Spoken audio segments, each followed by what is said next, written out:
চব্বিশের গণ অভ্যুত্থান পর যেন আওয়ামী লীগের দেখানো পথে এভাবেই চলেছে চাঁদাবাজি।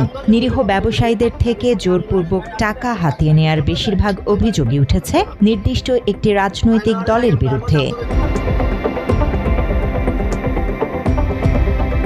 চাঁদাবাজির এই প্রবণতা রমজান মাস আসলেই আরও বেড়ে যায়। সম্প্রতি চাঁদা না দেয়ায় এক চালকের সিএনজি এভাবেই প্রকাশ্যে ভেঙে দেয়া হয় রাস্তায়। চাঁদাবাজির বিরুদ্ধে বিভিন্ন সময়ই সোচ্চার হয়েছেন দেশের অনেক রাজনীতিবিদ। এর মধ্যে কুমিল্লা ৪ আসন থেকে সংসদ সদস্য নির্বাচিত হওয়ার পরই চাঁদাবাজির টেন্ডারবাজির বিরুদ্ধে যুদ্ধ ঘোষণা করেন হাসনাত আব্দুল্লাহ। আপনাদের রেজিস্ট্রেশন, ট্যাক্স ফাইল এইসব বিষয় ব্যতীত দেবিদ্বারের কোনো ব্যক্তিকে ১ পয়সাও আপনাকে চাঁদা দিতে হবে না।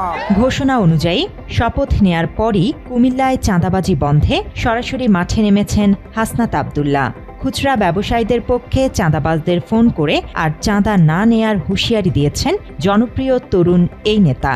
বাজারের বাইরে কোনো চাঁদা তুলবেন না, কোনো চাঁদাবাজি চলবে না দেবিদ্বার। শুধু কাঁচা বাজারে এদিকে যদি আসেন, মানুষ যদি ধরে আপনাদের পিটায় পুলিশের হাতে তুলে দেয়, আমাদের কিছু করার নাই, কারণ চাঁদাবাজরা সবাই ধরে পিটাবে, বুঝছেন।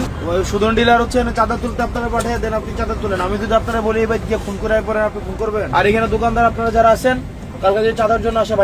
হাসনাতের সরাসরি এই অ্যাকশনের প্রশংসা করে অনেকেই বলছেন, রাজনৈতিক নেতারা এভাবে হস্তক্ষেপ করলে অনেকটাই কমে আসবে চাঁদাবাজি। কোনো চাঁদাবাজি চলবে না দেবিদ্বার। আপনি শুধুমাত্র বাজারেরই যারা নিচ্ছেন, বাজারটা হচ্ছে শুধুমাত্র কাঁচা বাজার। হাসনাতের মতো সাধারণ মানুষও চাঁদাবাজি বন্ধে দৃঢ় প্রত্যয়ী। সম্প্রতি রাজধানীতে পরিবহনে চাঁদা নিতে আসলে এক চাঁদাবাজকে প্রতিহত করে উপস্থিত জনতা। এ সময় এক পর্যায়ে ওই চাঁদাবাজ হাত জোর করে মাফ চায়।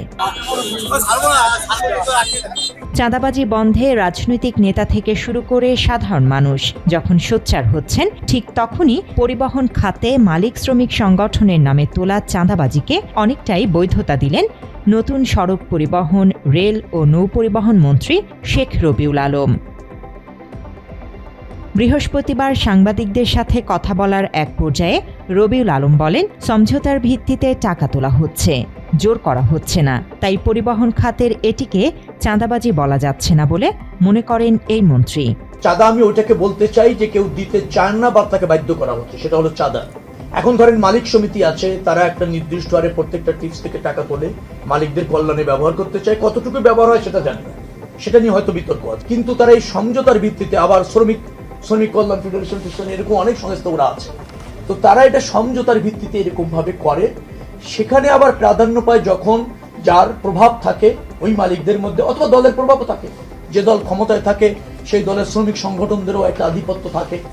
দায়িত্ব পাওয়ার পরই স্বজনপ্রীতি, হত্যা মামলার আসামি সহ নানা সমালোচনার মুখে পড়েন রবিউল আলম। এই অবস্থায় চাঁদাবাজি নিয়ে তার এই বক্তব্যে চাঁদাবাজরা আরও উস্কানি পাবে বলেই মত সচেতন মহলের। এইটা চাঁদা আকারে আমাদের কাছে দেখার সুযোগ হচ্ছে না, কারণ তারা সমঝোতার ভিত্তিতে করছে। অন্যদিকে চাঁদাবাজি নিয়ে এরকম উস্কানিমূলক বক্তব্য দেওয়ার পরও এখন পর্যন্ত বিএনপির পক্ষ থেকে কোনো ব্যবস্থা নেওয়া হয়নি। বক্তব্যের কোনো ভুল বুঝাবুঝি হলে সেটিরও কোনো ব্যাখ্যা দেয়া হয়নি। চাঁদাবাজি বন্ধ করতে রবিউল আলমের এমন বক্তব্যের বিরুদ্ধে কঠোর ব্যবস্থা নেওয়া উচিত বলেই মনে করছে সাধারণ মানুষ। News desk, Bangla addition.